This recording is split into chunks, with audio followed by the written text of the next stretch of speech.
foremost, we have to say thank y'all. I mean, 10 years. I was telling people in the lobby, we expected 100 people to show up. We were wrong. And that's because we doubted God, to be honest with you. God has moved people to support the Light of the Village. And it's only through him. I mean, I know we hear our names a lot, and we respect that, we appreciate that. But I tell you what, it's first and foremost for Christ, and then for so many other people that are involved. It's truly amazing. Well, I've got some PowerPoints for y'all. Don't worry. It won't be real boring. Back on my screen, no college friends. Don't worry. I've got you covered. But, it is really hard to explain the Light of the Village. And I think the best way to do it is with some slides, some stories, and a very brief overview. We are aware of time, and we have some great speakers that are going to follow me. So we'll keep it going quick. But we want to make this special because y'all took an effort to come out here tonight, and we really want to celebrate the light that is Jesus Christ. So with that, let me give you a little PowerPoint. Can we kill the lights for you? Please, man. And before I go any further, now that I mentioned Morgan, just like Dan said, so many people were here, but early today, a whole team of people were here. And I hate to name them because I'll miss people, but of course I better name my wife. My wife was here first. But Pam Patterson, a lot of the people, Morgan Carnley, who a lot of y'all RSVP'd with, our whole staff, our kids, everybody pitched in to make this the beautiful night that it is. So we deeply are grateful for that. So thank you very much. So here it is, Jesus Christ, the Light of the Village. About 6 weeks ago, we were delivering Christmas gifts to some of our families. This is one family who lives over in Gulf Village. Their kids come to our after-school program and our summer camp. We dropped off gifts to them. We moved on to a family who lives over by Happy Hills on Chin Street. These 3 boys have been coming to our Sunday Bible study religiously, no pun intended, but consistently for the last 3 years. And it's just been a blessing to be a part of their lives. And this is TJ. TJ is 33-year-old, as you can see. He comes every single day. He can't read real well, and one of the things he asked my wife is, Mr. Loris, can you give me some CDs of the Bible just so I can sit in class and listen to it? He comes to every single Bible study, and he's a special person. I remember when I gave the gifts to him, he didn't say a lot. I walked into the door, the TV, showed his face, and I said, here you go, TJ. He goes, oh, thank you, Mr. John. I said, Merry Christmas, dude. He goes, yeah, you too. See you Sunday. And I left. His family was in Chickasaw. They temporarily were staying at this hotel, and these kids had grown up at Light of the Village, and we gave them their gifts. And then I went over, you met Lawrence on the video, and he's here with us tonight. He used to live right across the street from the ministry, and we were over there delivering their gifts. They moved over off of Pritchard Avenue, and we delivered some gifts to them. When we took this picture, my phone rang, and I picked it up. I said, hello? Mr. John? Yeah. Where are you at? I said, well, I'm over at LRG's house. Mr. John, TJ's dead. And I said, TJ? No, you're, what TJ? He said, Big TJ. I said, no, we were just there like 30 minutes ago. I was wrong. About 17 minutes after I delivered that gift, TJ got shot in the head. 2 days later, he died. Unfortunately, that's not the first time that's happened this year. We lost Rude Boy in August of 2011. We lost Marion in October 2011. We lost Keontae November 2011. And then we lost TJ, all killed through gunshot wounds. And there are times where we ask ourselves, what are we doing here? What good are we doing? Well, guess what? We're not doing any good at all. You see, Christ is the one who does all the work. And I found this verse, and check it out. And those who are sitting in the land of the shadow of death, upon them a light has dawned, and a light indeed. Check out this ministry just for a second. And again, Christ is the light. And look what he's established in the last 10 years. We've been in that neighborhood consistently. Right now, we're there 6 days a week. And just like you heard the kids say, we have a summer camp. We have an after-school program. We have free lunches. We have a gang intervention program. All of these things are what Christ has done. A regular presence where we get to meet these people individually. The pictures I just showed of those people who were killed, we knew them individually. And that's awesome. And more importantly, we help them along their road with Christ. So how did it all start? That's a good question I get. Because it doesn't make sense. Mr. MBA, hospital CEO, what in the world am I doing? Well, it all started back in our kitchen. Me and Dolores have been married not even a year. And in October of 1994, I felt God leading me to work with gang members in prison. Didn't make any sense, but I just felt that's what God wanted me to do.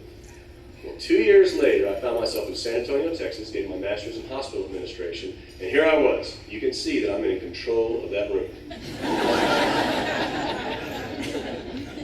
We were working in the Sutton Homes housing project at the time, and this is where we met just a true brother in Christ. We've known him for 17 years. That's Jarvis Moore.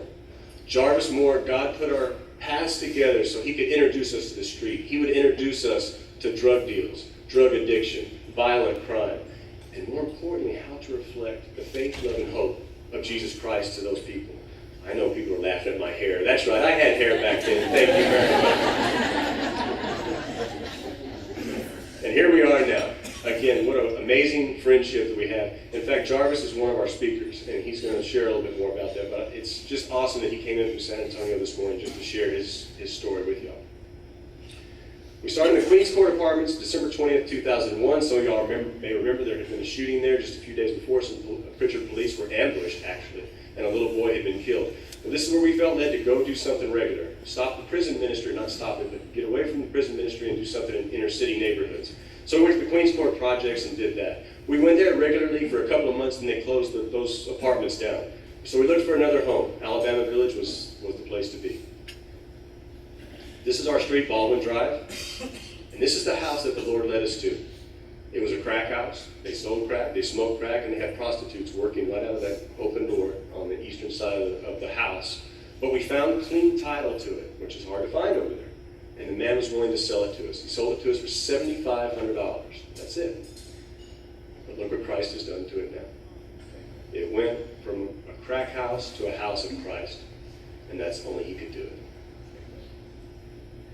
But before the building was built, we started meeting the kids. Once again, I'm in control, right? In fact, you see Lawrence is right there to my right. Some of these kids are still around. But we started developing, first small at first, but then more, and then more, and then more, and more, until now. Last year's summer Bible camp, it's not just 1 week, guys, it's 8 weeks. We had 150 kids on average come to that Bible camp. And look at the verse. We've heard the verse before. Go out to the highways and hedges and compel them to come in. That my house may be filled. Well, his house is filled. You come out there in the summertime, you will see a filled house. But think about this other thing. But what compels them? Why do they show up? Well, we asked them that. And we've surveyed them that for the past couple of years. And this is what they say. This is their home. We feel the love of Christ. And we feel the love of a family. In fact, when you heard the video, you heard some of them say exactly that. And that's awesome. Again, only Christ can do it.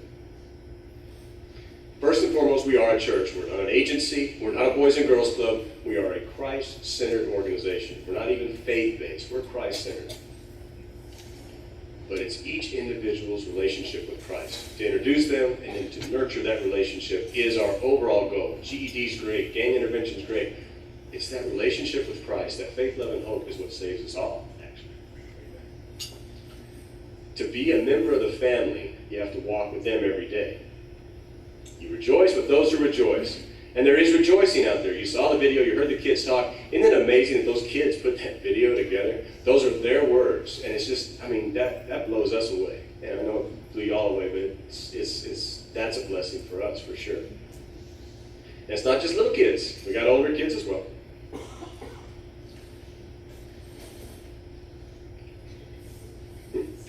Junior laughed because he's right in the audience. You look good, Junior.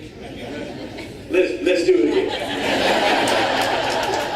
That's actually Junior heading off to college, believe it or not, and now he's a full-time college student.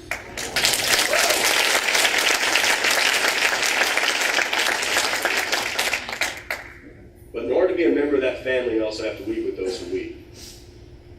We've had 63 people shot within 200 yards of our ministry. 63. This is the first one I remember. It was over on what they call Front Street on Marengo Drive. And we went over there, and the lady, when she saw us, this lady here, she said, Mr. John and Mr. Loris, I knew y'all would come. Will you please pray with me? And what an awesome responsibility, as sad as it was. This is one of our students. He lost his mom, and we went to another funeral of another individual who had been shot 11 times. We went to the funeral, and he said, Mr. John, I want to show you my mom's gravesite. Well, that's it. But you know what, guys? He's not really sure that's his mom's gravesite, because it was written in magic marker, and it had blown away. And so again, we have to walk with these individuals and go through, as much as we can, what they go through. We also have the other side of crime too, not just the victims. We have a lot of kids. This is one young man, Joe Catlin, who was early days. He's always been with us. Last year he was convicted of murder. Some of y'all may recognize this individual. He's been on the news a lot here lately. He's one of the suspects who's been charged in the murder of the preacher in the barbershop over on Highway 45, Andrew Ameson. Well, y'all want to know where he was the day before and the day after that crime? He was with us. And so we interact with a lot of people. And like I say, the crime's all around us. Everybody says, well, you don't go out there at night. Well, we do go out there at night, but it doesn't matter. It happens 24 hours a day. And our kids have to live through that and exist in that. This is a firebombing that happened during our summer Bible camp. This was a car that was stolen, and they set it on fire 2 doors down during summer Bible camp. Really hard to keep kids' attention when there's a car popping and blowing up down the street. So why are we there? Go therefore make disciples of all nations. This is one of the baptisms that we had here at this church at Spring Hill Baptist. Another baptism we had at Dauphin Way. That's why we're there, to introduce them to Jesus Christ. We heard a little bit about the Christian Academy. This has been a huge component of what we do now. In 2007, my wife had taught public school for 15 years. There she is, looking good. Oh, good. Let's look at her again. I'll hear about that later. There are a lot of kids who just didn't go to school. Okay, they just don't go. They've either been kicked out or they just stopped coming, and really nobody's looking for them. Okay, and my wife decided, you know what, we need to do something. So in our second trip out to Urban Promise in Camden, New Jersey, a ministry that Tony Campolo was instrumental in starting, my wife saw that they had a private Christian school. And so when she came back, she said, let's start it. So here we go. This is our first class, 2007, and this is last year's class. And it's just been a great educational experience. We did benchmark, and measure the outcomes.